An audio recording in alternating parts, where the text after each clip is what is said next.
Bhagavate Vasudevaya. Om Namo Bhagavate Vasudevaya.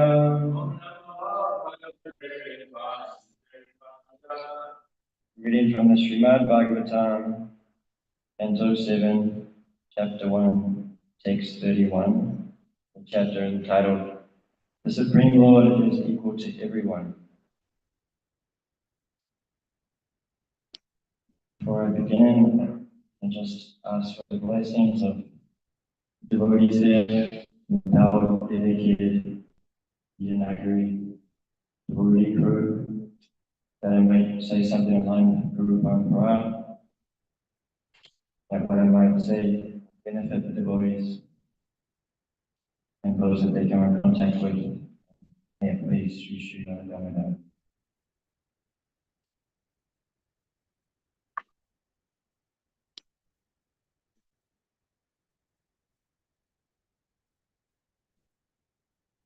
Obya Kamat Bayakam So Vesakchai Yatayo Nripaha Sambada Krishna Yasnehat Yuyam Bhaktya Vayam Vidho.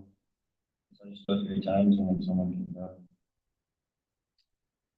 Obya Kamat Bayakam So Vesakchai Yatayo Nripaha Sambandhat Krishnaya Snehat Yuyam Bhaktya Vayam Vidho. Obya Kamat Vayat Kamsho Vesakchadya Dayo Nipaha Sambandhat Krishnaya Snehat Yuyam Bhaktya Vayam Vidho.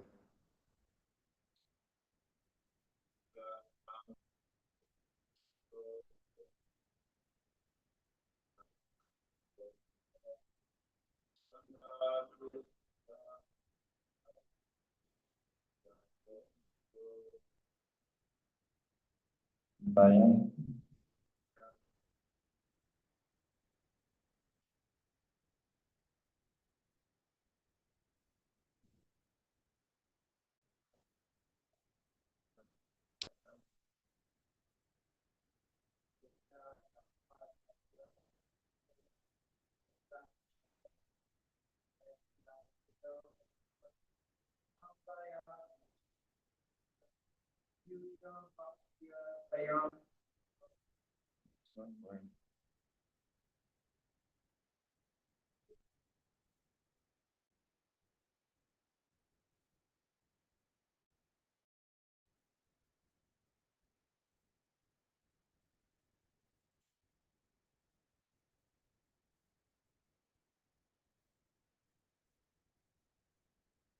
Translation, word translation, book,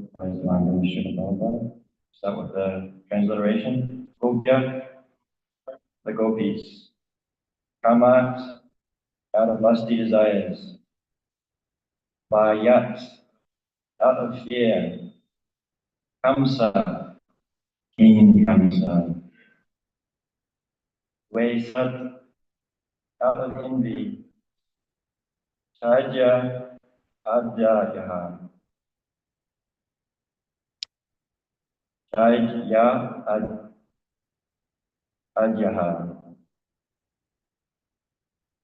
Shishupal and others. Nipra, kings. Sambadat, out of kinship. Vrishnayaha, the Vrishnis or the Yadus. Snehat, out of affection. Yugam, you, the Pandavas. Bhaktya, by devotional service. Vayam, we, Vidho, O great king. Translation in Bhagavatam, grace and Bhakti. My dear King Yudhisthira, the gopis by their lusty desires, Kamsa by his fear, Shishupal and other kings by envy, the Yadus by their familial relationship with Krishna, you Pandavas by your great affection for Krishna, and we, the general devotees, by our devotional service, have obtained the mercy of Krishna. My dear King Yudhisthira, repeat this or go down a little deeper. My dear King Yudhisthira, the gopis by their lusty desires, Kamsa by his fear, Shishupal and other kings by envy, Yadus by their familiar relationship with Krishna, you Pandavas by your great affection for Krishna, and we, the general devotees, by our devotional service, have obtained the mercy of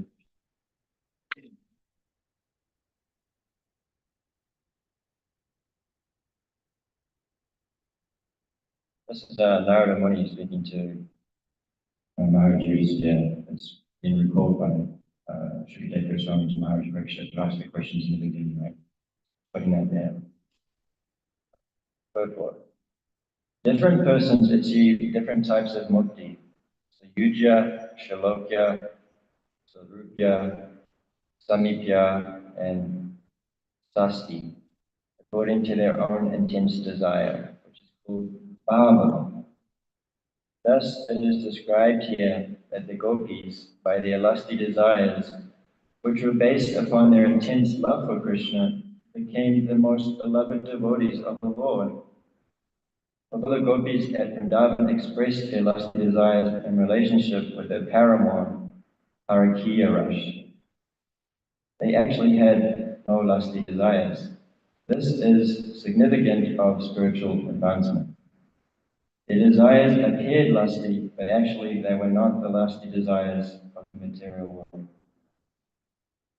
Chaitanya Charitamrita compares the desires of the spiritual and material world to gold and iron. Both gold and iron are metal, but there is a vast difference in their value.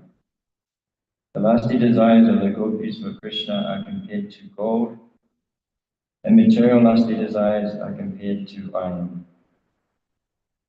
Kamsa and other enemies of Krishna merged into the existence of Brahman, but why should Krishna's friends and devotees have the same position?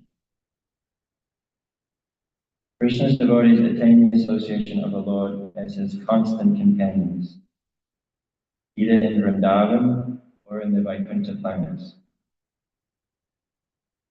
Similarly, although Narada Muni wanders in the three worlds, he has exalted devotion for Narayan, Ashvayama. The Vrishnis and Yadus and the father and mother of Krishna in Vrindavan all have familiar relationships with Krishna. Krishna's foster father and mother in Vrindavan, however, are more exalted than Vasudeva and Devi. Let me read that last sentence again about the temple realm. The Vrishnis and Yadus and the father and mother of Krishna in Vrindavan all have familiar relationships with Krishna. Krishna's foster father and mother in Vrindavan, however, are more exalted than Vasudeva and Devi. Namo Om Vishnu Padaya Krishna Prasthaya Bhutale Srimati Devi Swami Namaste Saraswati Jari Yamaka Dakshanacha Apitaya Radha Tavikam Vishwasam Namo Om Vishnu Padaya Krishna Prasthaya Bhutale Srimati Bhakti Swami Namaste Saraswati Gaura Devi Shesha Srimati Vashya Jai Shri Krishna Chaitanya Prabhu Nityananda Shri Advaita Gadadhara Shri Vasanta Gaura Hare Krishna, Krishna Krishna, Hare Hare, Hare Rama, Rama Rama. Okay, so the theme of this verse is it begins with Krishna's not partial to his demons or his devotees. And the idea behind that is that because he doesn't have a material body, right, which like has negative and positive emotions, is full of dualities, comes in contact with cold and hot, there's male and female. He doesn't have to differentiate. He's just always, because he's a spiritual body, he doesn't have those dualities. They don't act on him because he's transcendental. He's structured and under the ground, full of bliss, eternity, and knowledge. So it can be confusing, right? Because we also hear in verses Krishna descends to protect his devotees and annihilate the demons, right? And in this chapter, we're hearing that Lord Indra was given favor by Lord Krishna by being protected. So we think, well, he favors the devotees. But the particular example that's given in this chapter is the example of Shishupal. I just want to give a little bit of backstory because in Alatra right now we're hearing about Jai and Vijay, like in the third canto, they're the gatekeepers to Vaikuntha, where Krishna's abode, and they happen to be the doorkeepers of the seventh gate. I believe that this happens to be 7 gates. And so you might wonder, well, who went there to meet these devotees? And well, it was the 4 Kumaras. 4 Kumaras are the sons of Brahma, and through their birth, being the children of Brahma, and some penance, they were impersonalists. They had the ability to travel where they wanted. So they could travel around the material world, and they could travel around the spiritual world, which we don't hear about a lot because Narada Muni can he travel to the spiritual world as well, actually? Okay, so there are other examples, but for devotees, we have to purify our existence to be able to get out of the material world and into the spiritual world. Otherwise, we can't get there. There's no doors in this place, right? You come in and you go out with my father would say, a bald head and a beard bottom. And you come in the same way and you go out the same way. There's no doors. So we get out by, we don't make it our goal, like we're hearing in this report, we don't make our goal becoming liberated. We just want to be in the service of Krishna constantly, and that purifies our existence. And that keeps us pure, just by maintaining that relationship and only wanting that, having that desire. So Jai and Vijay were guarding the 7th gate, and the 4 Kumaras transcended by this way they could travel through these 6 preceding gates to the 7th gate. And the Jai and Vijay basically didn't recognize them as bodies that were eligible to come in. So they basically said, hey, what? In a Vaishnava way, in a Vaishnava way, in a really gentle way, we can't let you in. Not welcome here, we didn't even know you were coming. And the 4 Kumaras, these little boys that had no clothes on, they were naked. They were said to have perfected themselves as impersonalists. They were advanced transcendentalists in some extent. The most got to be advanced to go to the spiritual world, right? Sons of Brahma. And what did they feel? They felt some anger, right? Can you relate to that? Like maybe some devotee said something to you, and your heart can feel some heat, right? Where your eyes sting a little bit, you've been hurt. That's what happened. It's explained that their eyes got red, and they read what they said.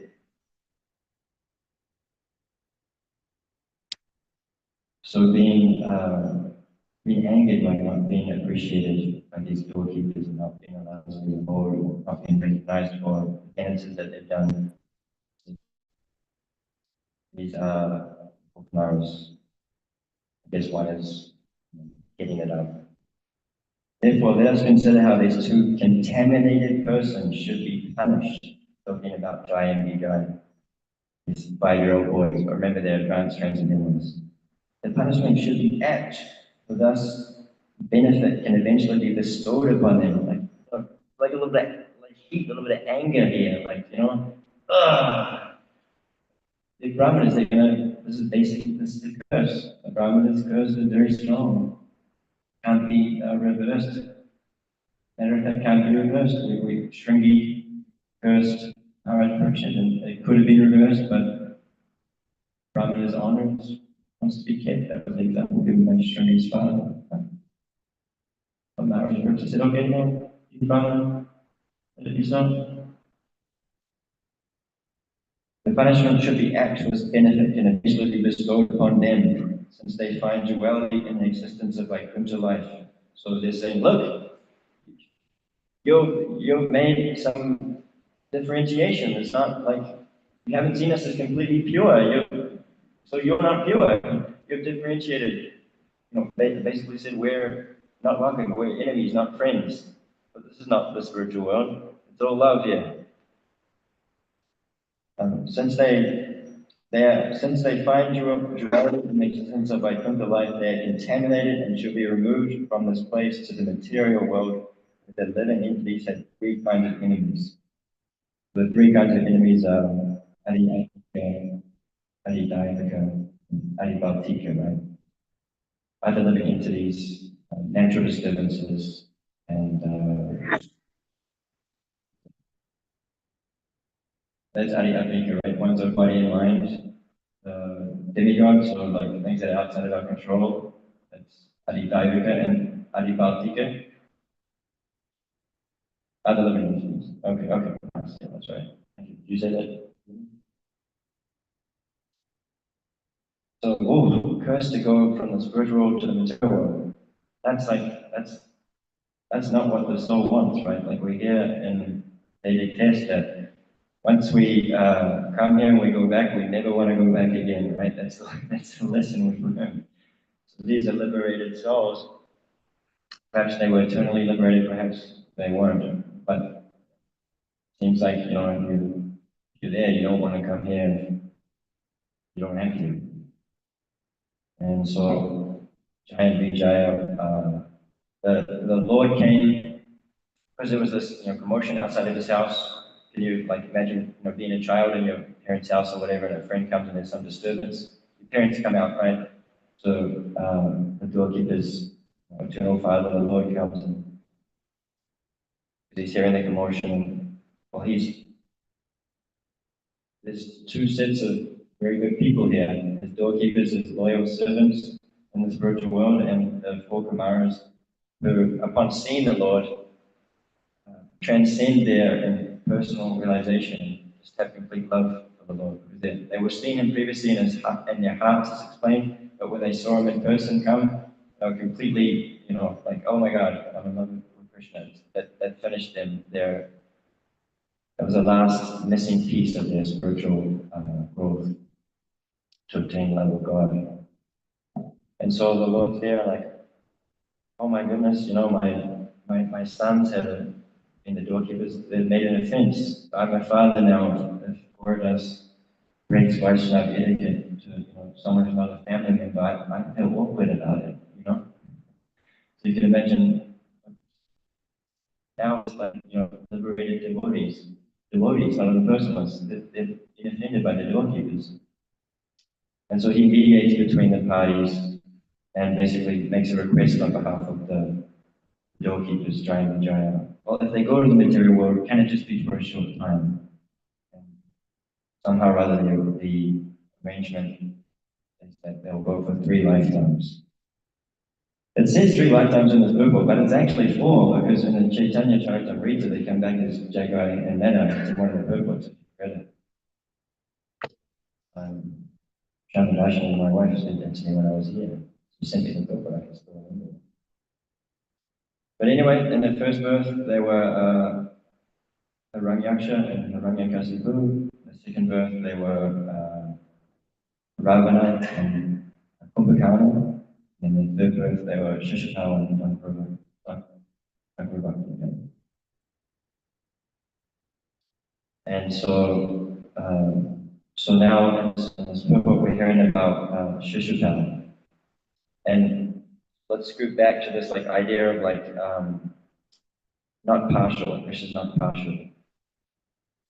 So we hear that Shishupal, the pastime of Shishupal, a little background on that, just quickly, to help everyone here, because we're all coming in with different levels of familiarity with the book, right? So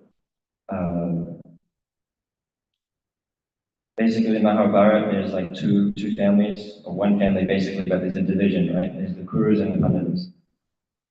And basically, the Pandavas, they were the rightful heirs to the throne. But Dhritarashtra, by the kind of influence of his son Duryodhana, was easily influenced by his like envious son. Duryodhana was very envious, power hungry, and he wanted to be the king, wanted to rule the world. So in any case, at one point in time, the whole of the world was kind of split up into two areas. Basically, Hastinapur was under the rule of the Kauravas, and then there was this like barren land that was like no growing could happen, and let's say it was half of the world. Like no one wanted that half, you know. So Dhritarashtra, along with the entourage of his son, said, "Okay, you know what? You guys are the right. You're entitled to something. You know, you are the righteous kings, and but we're going to keep this thing for the most, profitable, prosperous place in the world, and you can have the barren land." But by Krishna's arrangement, then Maya he created this. He made all the lands fertile, and he created this kingdom called Indraprashta, the Pandavas, so that they could rule. The Pandavas were five brothers: Maharaj Yudhisthira, Bhima, Arjuna, and Sahadeva and Nakula. And at the time of when the Prashta was formed, there was a Rajasuya sacrifice. And that's like when a king becomes so powerful, basically all the other kings in the world have to subordinate themselves um, to to that king. And once that's done, then the Raja Surya sacrifice can be performed. So this sacrifice was going on, and it's explained that it was a big sacrifice. Brahmanas were there, and the Pandavas had divided just like we divide services up between us. They divided the services to administer the sacrifice between the five brothers. So Bhima was in charge of cooking. He's a voracious eater, so he did the cooking. Lord Krishna, so humble, was in charge of just washing all the brahmanas and guests, kings that were coming, washing their feet before they came into the sacrificial altar. How humble, powerful person. And someone was in charge of greeting the guests. But it's explained that in the Krishna book, because I referenced this portion of the chapter in the Krishna book, Sahadev spoke up because at these sacrifices, someone has to be kind of put, the most senior person is kind of put on the highest place in the sacrifice. And so there's some discussion of who it should be. Sahadev, one of the youngest Pandavas, said it should be Krishna, and he just gave wonderful descriptions of his character and why he should be the person who presides over the sacrifice. But while this is going on, Shishupal is really Jai, so inimical. These three births have been inimical to the Lord, basically three demon births in the material world. While he's hearing these glories of Krishna, think about this in your own mind. You might feel envy. We all have some envy of this side. Feel it in your heart, someone's being glorified and you're not, You can imagine what Shishupal is feeling when he's hearing Krishna be glorified. And he already had hatred for Krishna. Why? Because Krishna stole Rukmini, right? who he was betrothed to, right? Now, imagine that, someone's like, you think you got your heart set on some significant other, and someone just comes and steals them away. You can't blame him a little bit to have some kind of resentment, right? Krishna creates this pastime, to create these feelings so that we can acknowledge them ourselves. So Krishna's getting glorified, Shishikawa is just in his heart. There's ugly feelings. Can you recognize them in your own heart? And then what happens? Practically loses his mind in the middle of the ceremony where there's prestigious kings, Krishna is there, the Pandavas, all these Brahmanas like Asyapa,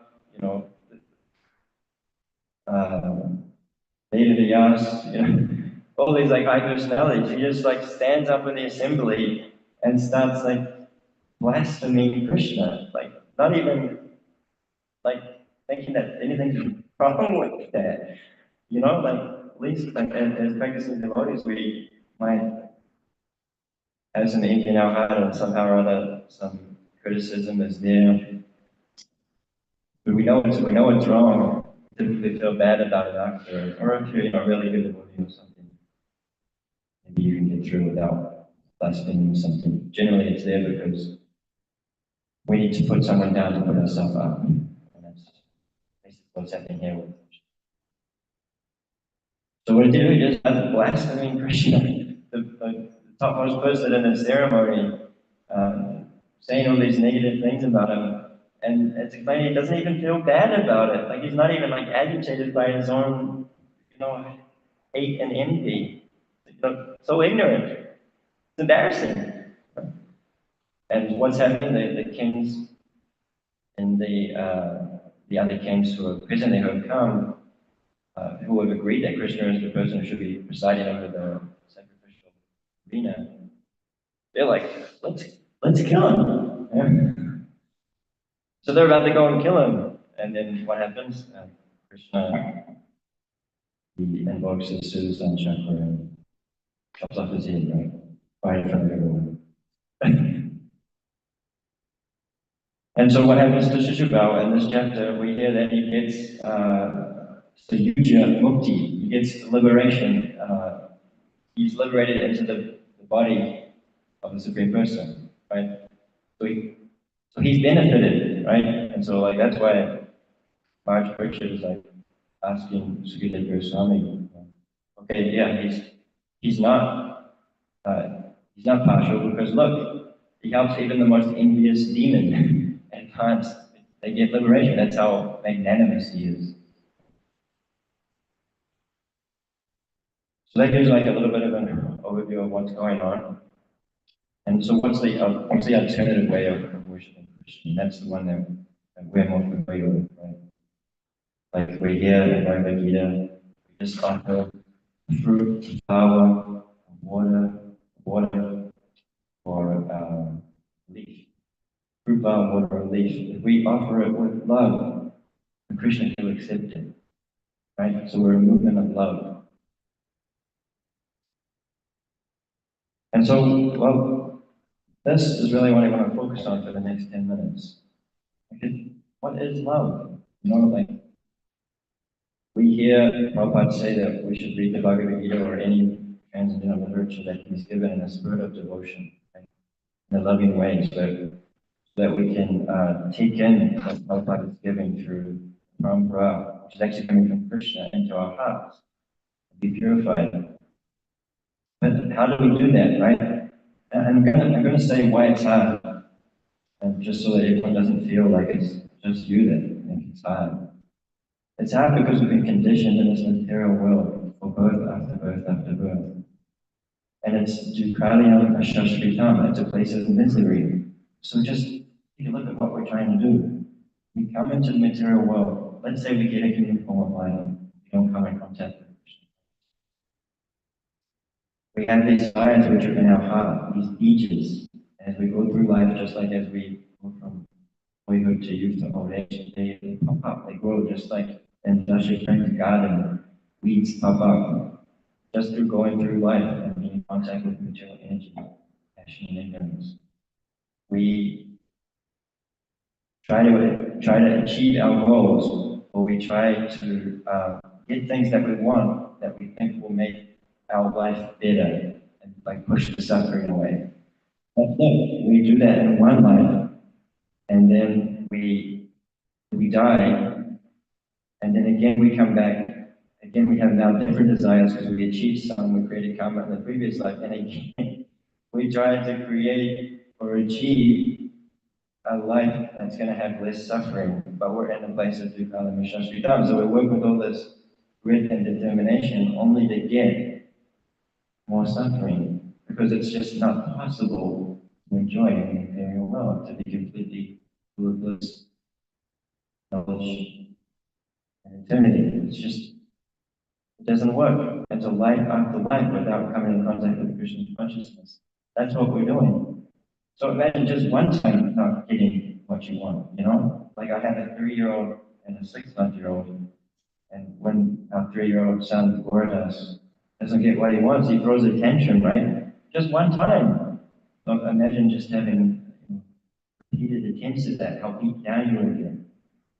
And so that's, in a sense, why we have these, we carry around these negative emotions. Even if, you might see someone like Tony Robbins or, Tiger Woods have all these like victories and hoist these trophies above their head and look so glamorous and, they look like demigods, right?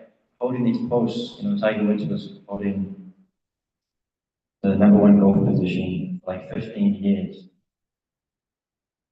But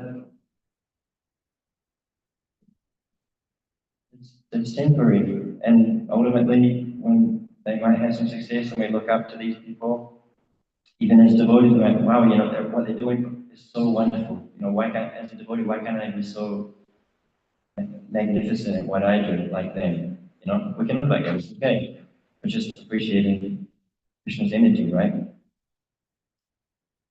But ultimately, they end up, their bodies wear out, their relationships don't last, and we get like the works. They have bad relationships with their children and they die. And they come back and they try to fulfill the desires again and again and again.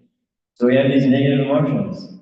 Like it's in our nature, just from birth after birth being conditioned, we have these negative emotions. So, you might ask, well, how does this relate to love? Well, we've got to go from these negative feelings to positive feelings of love. And how do we do that?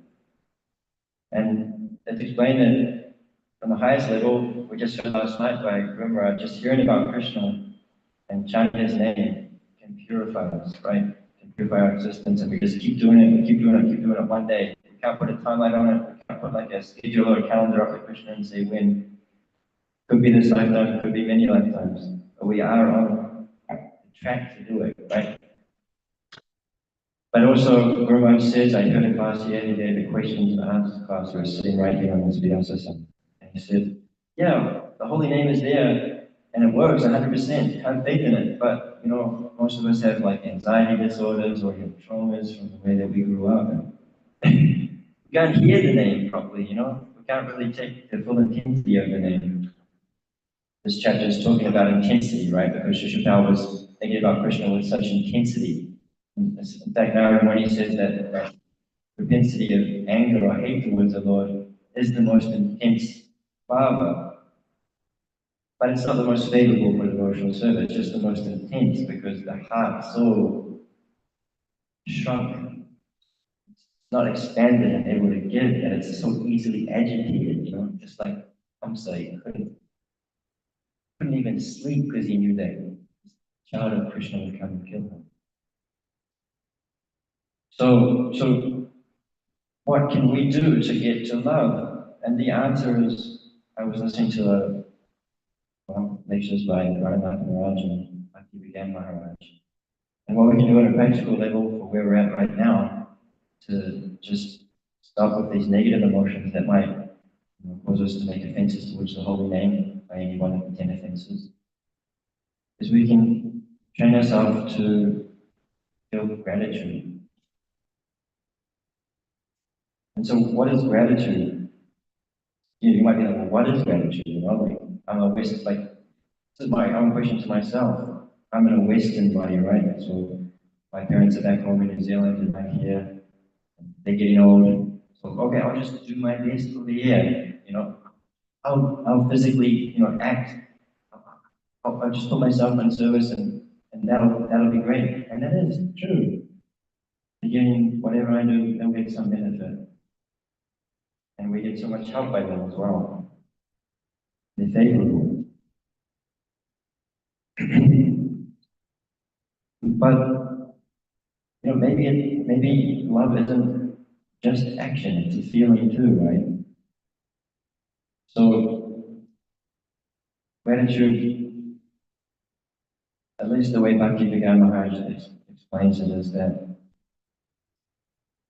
if we can generate this feeling within our heart, in our position right now, if we're easily agitated or easily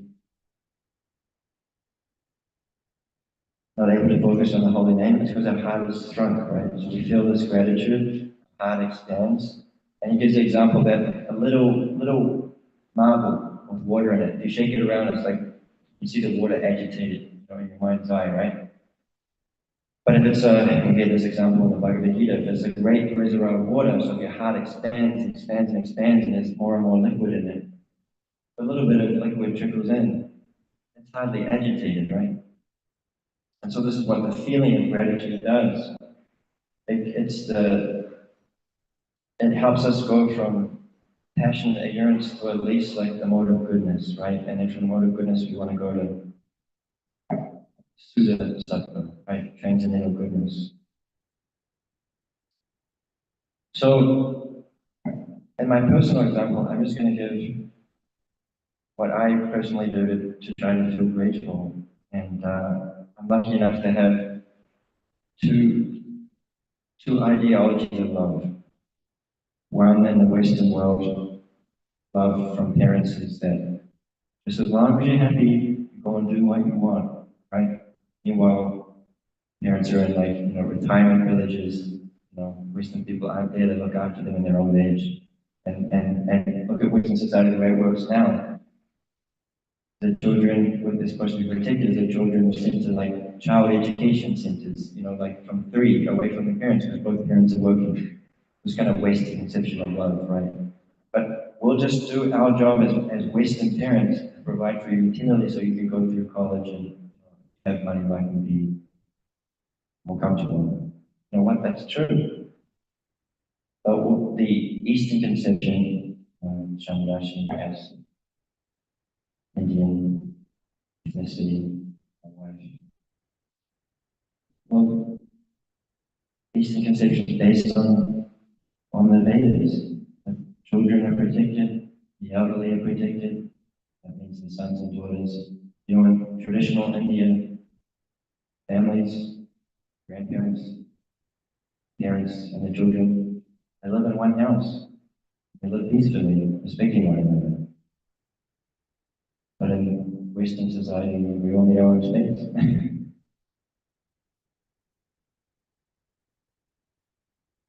So somewhere in the middle is what I'm trying to say is that we have to really see what love is, and I think it begins with having peaceful relationships. And for me that was reconciling and valuing and respecting and being grateful for what my material parents have done, and being grateful for what my spiritual parents have done. And there's so many different spiritual parents that I've had in my journey in Krishna consciousness. And it takes, the hardest thing is, and what amazed me about David Reed Maharaj is that, I have a son, I have 2 sons, and it's not hard to love your own son. It's not hard to love your own parents. But do you really see your spiritual parents as you've made your way in Krishna consciousness? Do you have you loved them and taken care of them and respected them as if they were your own parents? It's very difficult to do because it's an irreplaceable relationship. And that's what's so magnanimous about Gurudev is that he's giving us unconditional love.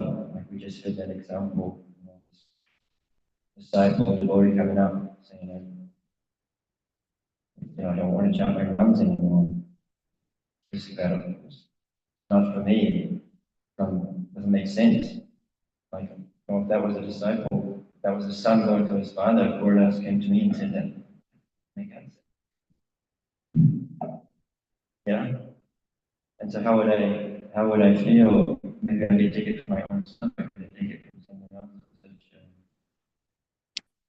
voice and mistake. I don't think so.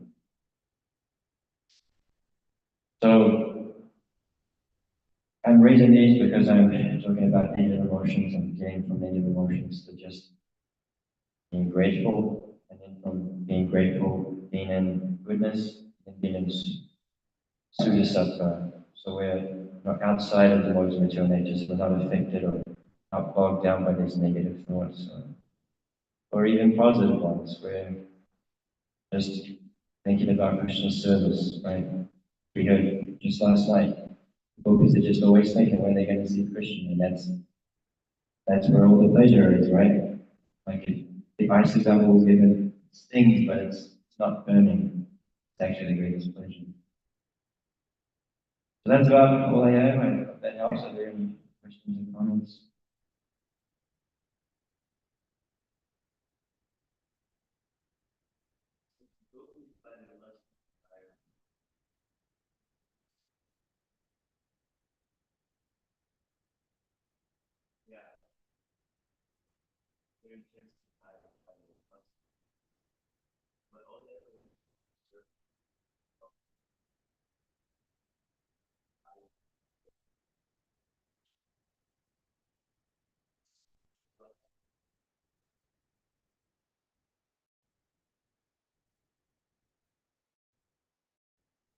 What is spiritual love?